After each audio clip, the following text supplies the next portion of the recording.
everyone. I'm Elaine Navarro. I'm the one who represent about postmortem care. So before we proceed, let us know first what is death and dying. Death means the final stage of growth, while dying is the process that leads to death. So, very ironic, right? They said that death is the final stage of growth. What is growth in Tagalog? Sir, labuan ka naman.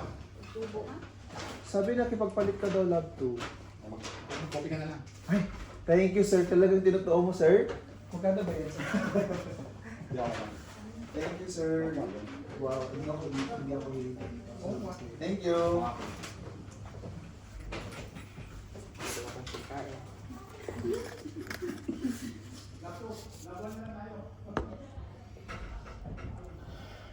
So, growth is pagtubo, pagdevelop, paglago.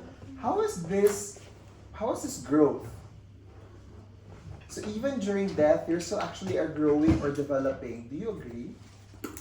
So that means that even death has stages. It's part of growth and development. The final stage of growth and development is death. Sino na dito ang malapit na sa final stage? Wala. Okay. So that's death. What is dying? Dying is the process that leads to death. Correct. And there are signs and symptoms of dying.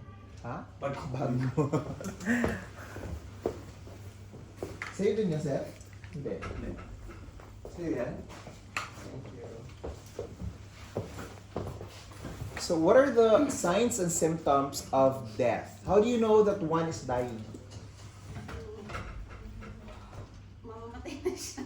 Yeah, but let's talk about physical symptoms, like signs and symptoms. What are the signs that the patient's dying already? When it comes to vital signs, what happens to their pulse rate maybe? Is it decreasing, increasing? Decreasing. What happens to their blood pressure? Decreasing. Our normal is 120. It could decrease up to 80 to 60, 60 to 40, 60 over 40, and then finally it's just go down. How about your breathing? Mag-slow na rin yung breathing, diba? What is a normal RR? Hello? No. Correct. So mag-guess na lang tayo nito. It's 12 to 20 breaths per minute, then it will slow. Tapos 6 na lang, 4 na lang, then the doctor will tell na it's not nice na, the condition of your mother is not nice na, if you want to say goodbye na, mga last words and everything. Okay? Dying. Next. So we are here also grieving. It's an emotion that we feel when someone passed away. And it comes in stages also, right? Yeah. What is, you know the grieving process? The stages of grief? Nasa books. Huh? Can you tell me what's the grieving process, Cheryl? Ano ba dyan? Denial. Number 1 is denial. It's okay. She will come alive. And this is just a dream. This is just a nightmare. It's not happening. Everything will be okay. Do you remember, or do you are familiar with the grieving process, right? Ma, gising naman. No, hindi to nangyayari. It's not happening. It's okay. It's gonna be okay. Mamaya ulit na si mama. It's okay. Stage 2 is Anger. anger at everyone. Anger to yourself, anger to the people, taking care of your patients, anger to the Lord. Why is this happening to me? Bakit kako? Bakit kami? Bakit si nanay? Bakit yung anak ko? Next. Bargaining. How do you bargain? For example, you have been diagnosed with breast cancer. That's also part of a grieving process, right? So you probably would have said that, Lord, give me a few more years. I will change my lifestyle. I will serve in the church. I will make amends with my daughter or with my husband, whatever. Just give me time and then heal me. Right? Next is Depression. now, this is the longest stage of the grieving process, which is called depression. And depression is one of the most difficult times because people tend to not socialize to other people. They tend to be alone, and they even attempts to commit suicide. And that would last around 6 months and above. Then what else? This is the last one. Acceptance. And then finally, after, according to the doctor who invented that process or studied that process, okay, acceptance is the final stage. And normally the entire grieving process would only take around 2 years, 6 months to 2 years.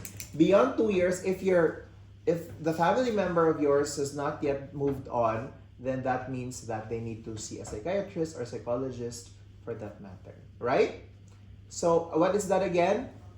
Denial, anger, bargaining, depression, and then acceptance. Did you know that out of those 5, the acceptance is the hardest part? Why? Because if they have attempts of committing suicide during the depression stage, since they do not have the energy, parang ang weak nila, parang depressed sila masyado, they cannot have a successful suicide. But once they accepted everything and then regained their energy, if they still have plans to commit suicide, most of the time it will become successful.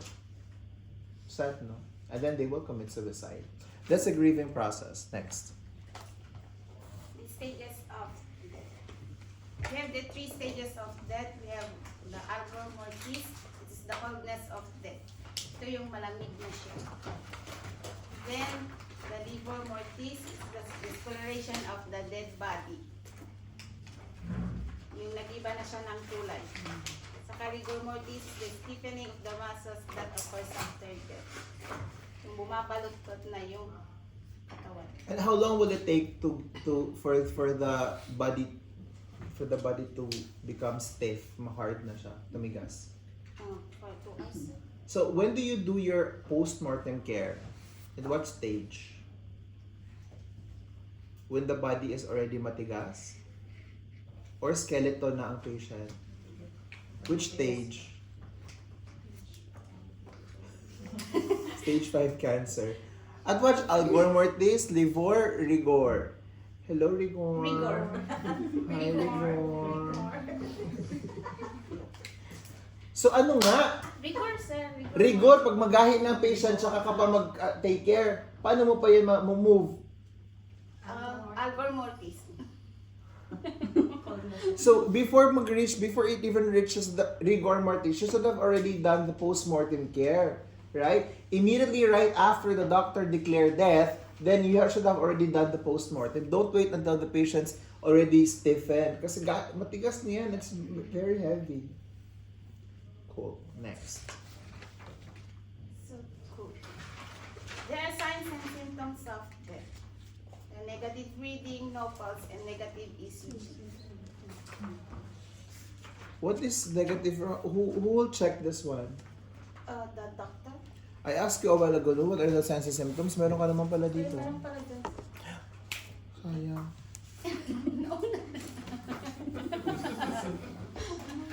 So we are already here in the post-mortem care. It's also known as after-death care. From the word post, after, mortem means death, so after-death care. It's the respectful handling of deceased person's body to prepare for transfer to a morgue, funeral home, and burial. This is a process typically carried out by the healthcare professionals, including nurses and caregivers.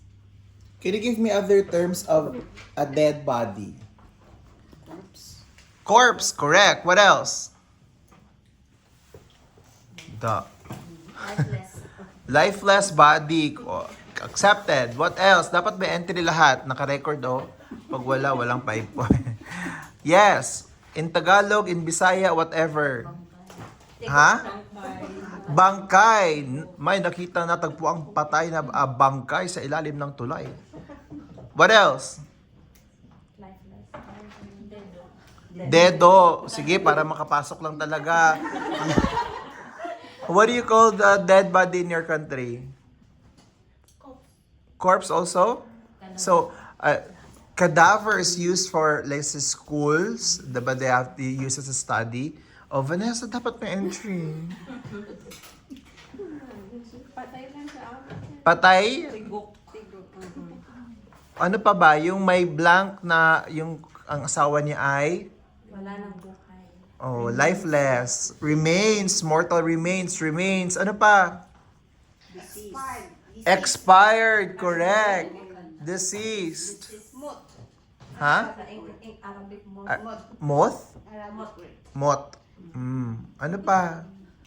How about, I think that's about it. Deceased, dead body, lifeless body. In Tagalog, it's called bangkay or patay na katawan or pumanaw.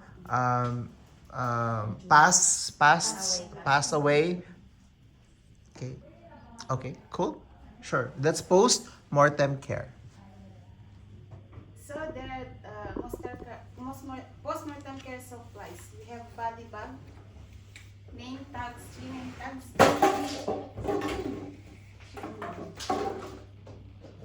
Sorry. We don't have body bag here, so it's in the picture. So we have 3 name tags here. Cravat bandaging. This one, the fitted and flat sheet. PPE, cotton gauze, basin and towel, rubber sheet, diaper, and the envelope. So, we have the procedure. So it starts, we need the confirmation of the dead body. So if we don't know, we need to ask to the doctor if that patient is already dead. So, ensure licensed healthcare provider officially confirm. So, need to death death and Kaya mo yan. Death Kaya and mo yan cause of talaga. death. Maniwala ka lang. Nabuhay ka sa mundo na mag-isa, kaya mo yan.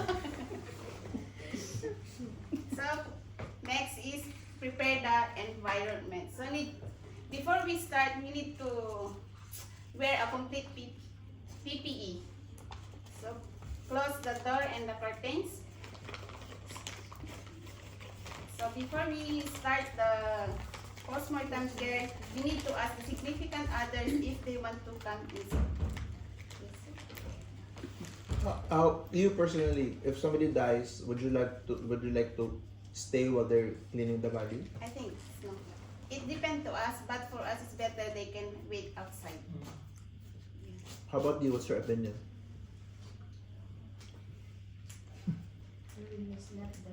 Imagine there's a code blue, right? All people were there, and then finally, toot, that's negative ECG or flat line na negative PR, negative RR also, right? 0 RR, 0 PR, and negative ECG, meaning flat line na toot. So, now at the 10:51, the patient's dead. So, do the post-mortem care. So, now the families, are you going to let the family in? There's a lot of mga injections, mga syringe, and everything.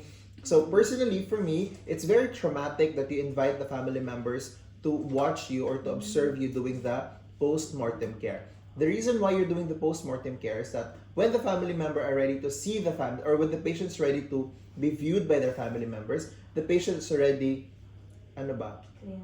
clean na, mas presentable na. So, their grieving process will be probably less traumatic. You understand? Yes. Di ba pag may mga tubes and injections and everything, parang it's chaotic, parang grabe yung nangyari kay Papa, parang gano'n. Diba? So, personally ako, I would not let them observe, or in fact, I will ask them to leave while you're cleaning the body. And then once it's done, then that's the only time that you invite them, give them 10 minutes, 20 minutes to say goodbye. Agree? Cool, next. So it's better ask them also if they want to come inside. It depends to them if they want to see. Okay. So positioning the body. So make sure the patient body is make a spine position. So we need to remove the pillow. Who wants some coffee? Ay, hindi ko pa nainom to. Who wants coffee? Ikaw, Christian, you want coffee? Wala, kasi I already have food. Wala? Ikaw, Shirley. Jam? Ano ka? Arte nyo naman. Porque hindi Costa. Starbucks. Alright, so positioning the body like that, this is a good position, right? Yeah, so we need to remove the pillow to prevent discoloration of the face. So only need to ask. Sabi mo dito, elevated on a pillow that helps prevent discoloration of the face. Pero sa video sa tatanggalin. Eh, sabi mo dito hindi tatanggalin. Ano ba talaga? So so that you avoid the discoloration of the face, you put pillow, 'di ba? By gravity, dapat mag baba. So ma-discolor siya. Okay, for the sake na lang na comfortable yung patient mo, huwag mo na lang tanggalin yung pillow. Game? That's it. Okay? Yeah. Wait, next. Wait, sir. Move na to the next. There's Oh, no thank you one. na. Ang bilis lang kaya. Nag-effort pa siya na gumawa ng PowerPoint. Ilang kwenta yung PowerPoint. So we need to make sure that close the eyes, the dead body. Okay, start from the beginning. Yeah? Yeah. So, patient 1 XYZ dead 10:54. Please proceed with post-mortem care. So now you enter the patient's room. Yeah. So you need to close the eyes of the dead body. So pagpasok mo, you need to close the eyes of the dead. Na-stress na ako. So go pasok. Yeah. Pasok. To, ganon. Open the door and then close again. Open the door and then close again. Joke ba to? So make the body in supine position. So I need to ask to the ask permission to the dead body. So always talk to them even they are dead. Yeah. So Mr. Johnson, I need to close your eyes. Even then, if it's not closed, need to put the cotton, wet cotton. Isa-isahin mo, first papasok ka doon, di ba? Di ba we introduce ourselves, right? And then we identify the patient, right? You have to start from that. Start natin. Kasi parang explain ko na yan sa ko. Wala na nga sa PowerPoint mo, hindi mo pa ginawa. Okay, gawin mo. Pasok! Yeah, pasok. I will talk to her. To him. No, talk to me. I'm the soul. I'm Miss Johnson. I am Elaine. I'm the CNA. I'm the one who do the postmortem care. Oh, identify mo yung patient, baka hindi yan si So patient. I need to check your wrist.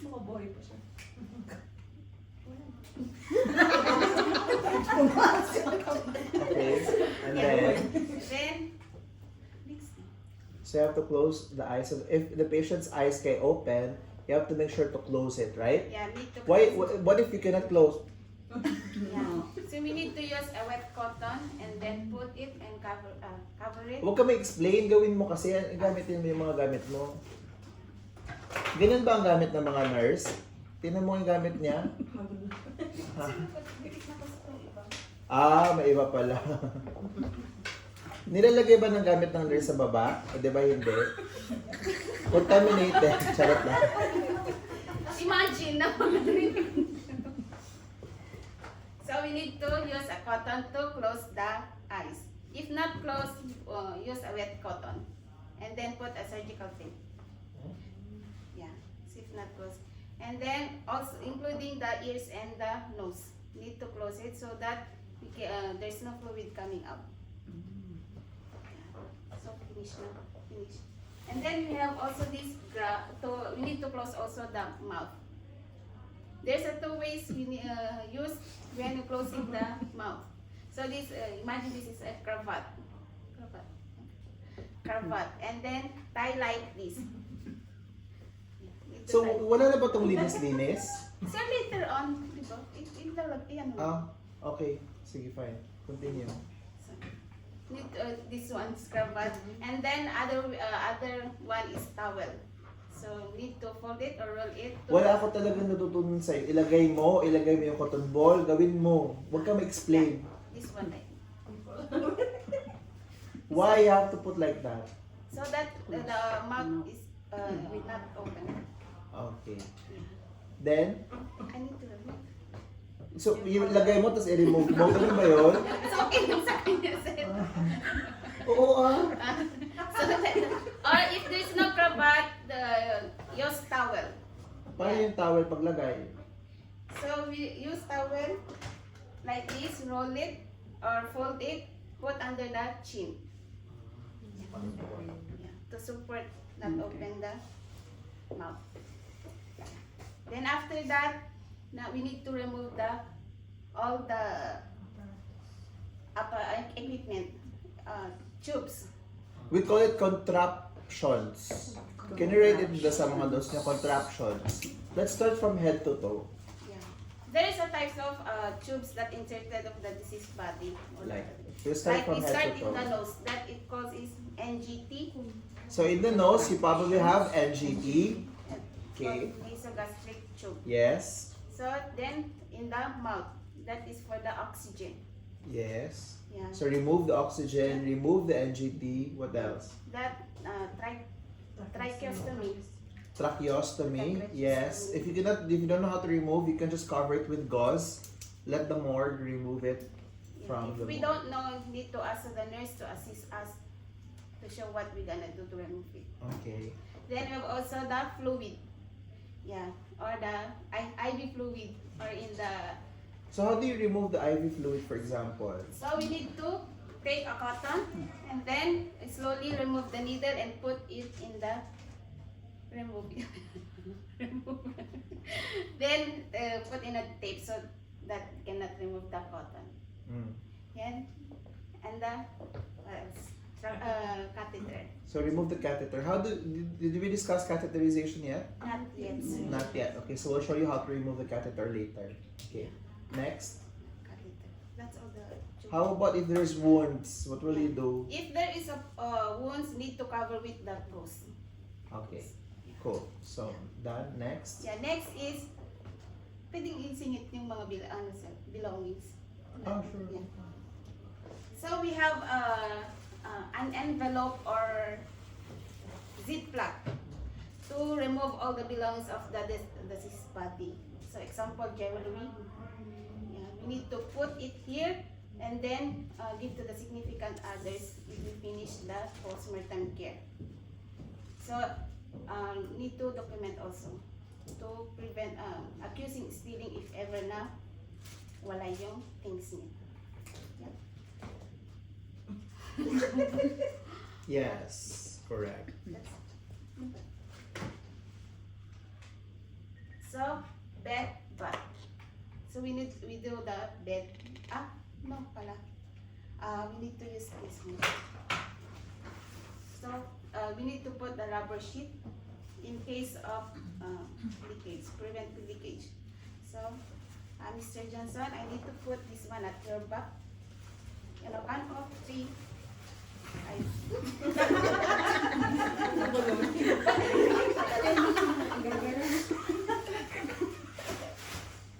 So we need to put this one. Then a count of 3, Mr. Johnson. I will move to the other side. 1, 2, 3. How do we move patient? Yeah. You need to put the hands on the cross side. Cross. And then So wala na, nag-expose na si patients. Asan yung privacy natin? What will you put on behalf of this one? towel. What do you call the towel? Privacy blanket, dignity blanket, bed bath or bath blanket, right? So you have to put the bath blanket here and then roll as you fold. So, kunwari ito na yung bath blanket, okay? So now, dalawa na daw tayo kasi may admission ka pa na nagkita sa labas. Kasi hindi So kaya move the ng isa. patient, move your patient to your side. And then cross the legs. Move the patient to your side. Tapos na ba ako na-discuss nun? Okay. Dito, at saka yung bra line na. Tapos, body mechanics. Ay, na-move na siya. Dito naman. Hindi. Dito, at saka dito. Kaya mo kaya siya i-move, lalaki yan, patay niya yan, ang bigat. Gusto mo bang mamatay ka din? Dito ka muna sa kalahati yan. Tapos, 1, 1, 2, 3. ito pa. Okay, and then And then cross the legs. alam na yun, di ba? Yung ganun. Alam yun na Okay? yung cross. So, tapos paano siya move doon?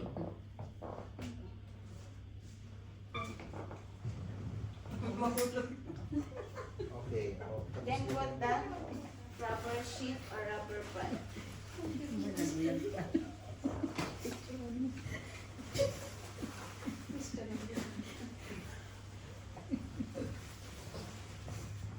Okay? Kausapin mo. So, Mr. Johnson, I need to put back. Put back.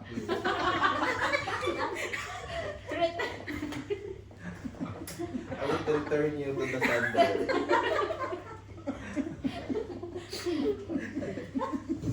And then, mag-pull na lang kayo dito ng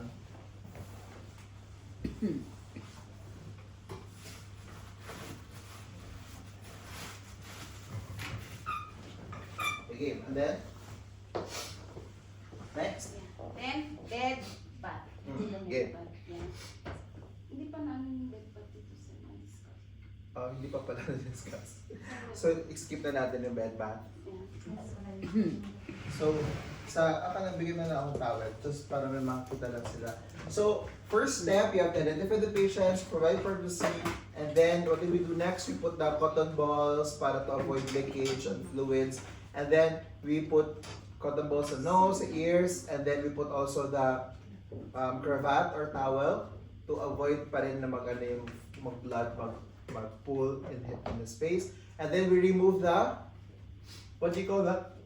Remove the Contractions. contractions. Yes, contractions. We remove the contractions. Like the NGT, the oxygen, the catheterizations, IV, and then the wounds, we took care of that also. So now we'll proceed to bed bath. So, sa bed bath, sino yung mag-bed bath? Wala? Kasi Michelle. Baka si Michelle. Ako na lang. So for bed bath, you have to start from the face, okay? Then obviously you have to remove the gown of the patients, your patient's gown, and then you have to remove the... Patay daw kasi siya. And then, so may towel yan, nilalagay mo siya dito kung nasaan ka nandun yung towel niya, okay? So we will discuss bed bath sa kay Christian na panahon, okay? Tapos clean, change the diaper if you need to, and then clean later, and then clean.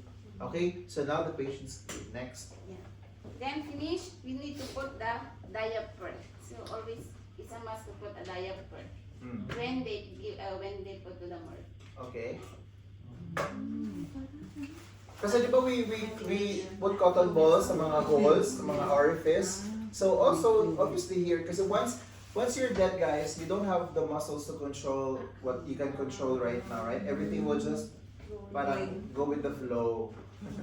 So, makapupo, makaihi, they can urinate, they can also make pupo. So, I need to put your diaper. Imagine na, okay, may diaper na si Mr. Johnson. So, next. So next is the put the nail tags. Ha? Nail tags. Okay. Yeah. There are 3 types of nail tags to need to put in the dead body. Yeah. Imagine these are the nail tags. How many name tags? 3. Where to put the first one? First one is in the big toes. So, what is in the name tag? So if it's in written the name of the dead body, time and The name of the dead body. name of The name of the the patient. name of the patient, the time and date and cause of death. Okay. So you have to put this in the big toes. So ito alpeler, itusok mo na lang dun sa alpeler. So itusok mo dun sa alpeler, dun sa ingrown niya. So no, it's actually it comes in a parang band or rubber band. So then you have to put it in the big toes. Okay, next. So next, I think said you need to shroud. Put the shroud. Shroud. Okay, where's your shroud? We don't have the shroud. Oh my! Ano to? Sutri. Oh, wait lang, makuha ko ng shroud. So Saan yung iba? Anong spelling ng Dito. shroud? Saan tayo lalagay? SH, andyan, ay, ano ko na ba siya? O-U-D. Ano M-U-D. yung name tayo saan lalagay? Sa big toes yung isa. Ah. Sa big toes yung isa. Tapos, ano yung dito na siya. Bakit dito? Shroud. S-H-R-O-U-D. You know, remember when Jesus. when Jesus ascended from the dead, what was left in the tomb was the shroud. So it's just like some mga Muslims, you know, the shrouds are also using like this, right? So to cover the dead. I think 3 to 4 by diagonal. So now it's already diamond. Ako diamond na, ikaw. Yeah. Oh, ayan. Diamond na. Okay. Okay, and then put under the patient. patient. So i-turn na naman si patient to the side in the count of 3. 1, 2, 3. Luoy na yung patay.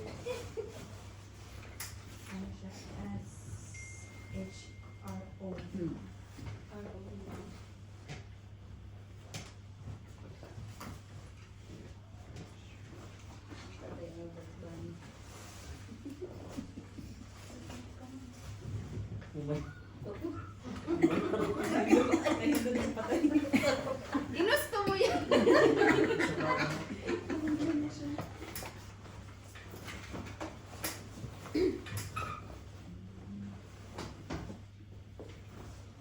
So is it in diamond na? Yes, sir. Masyadong na diamond.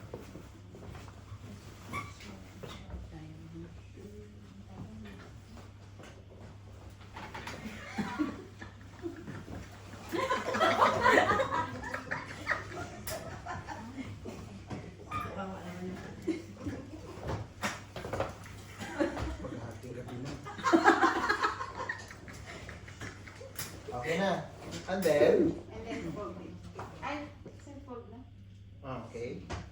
So, fold na tayo. Tanggalin na yan. So, you have changed the patient's gown to new depende sa policy of your hospital, or naked, or just diaper, or with gown. It depends on the hospital. So now you have to do the wrap na.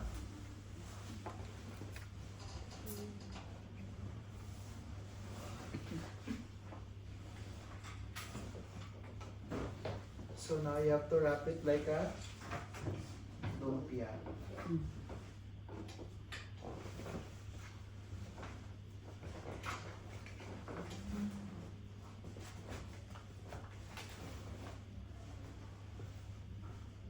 So one is the toes, and then And the the other other one one is on the hands. inside, outside, Outside. outside. Also, By the way, sorry, yung kamay nga pala, can you do like this? Okay. Diba usually ganyan or ganito? So don't put it like this, because once you transfer the remains or the dead body, there's a tendency that it will move, right? So kaganon lang yung patay. So if it's possible, you have to lock the hands. So that when you lock it like this, like that, so there's an anchor, so the thumb or the hands will not fall off, right? Cool? Understand? Like that, okay? so put the second tab on that shrub. Shroud.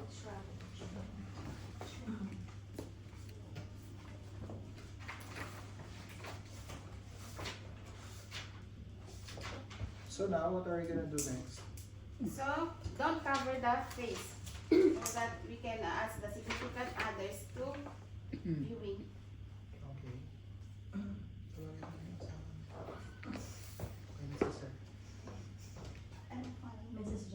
Mrs. Johnson, yeah.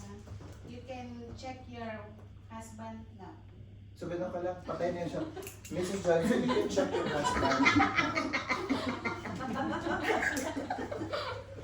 Ako na lang si Mrs. Johnson. Mrs. Johnson, Mrs. Johnson, Annie. Grabe ko lang. So ano pala kayo, ano man kasi itong mga government hospital, I'm Elaine. Yawa! CNA, I'm the one who do the postmortem care. You can check. Kung mayaman ko, You can check your wife and husband. Demure? pag pobre, mahirap. Iyakan ako sa akong bana.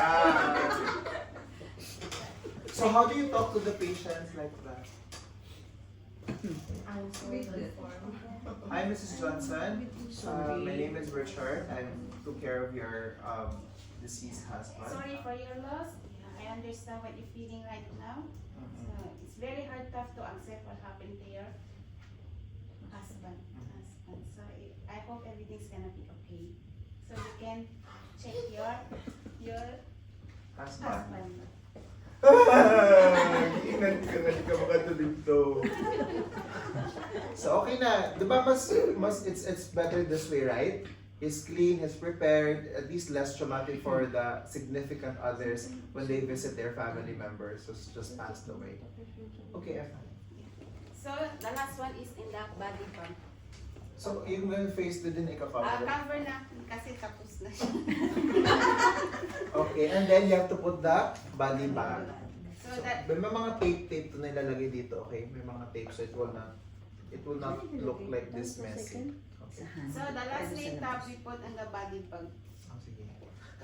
Natutulog na pala siya. And then, when you close the body bag, there's a zipper, right? Then you have to put the last name tag. Where do you put the name tags again? Okay, and the body bag. Okay, and then, Yeah, finish. So wait for the assistant to put in the bag. and then you have to do your after care. You have any questions? Eh,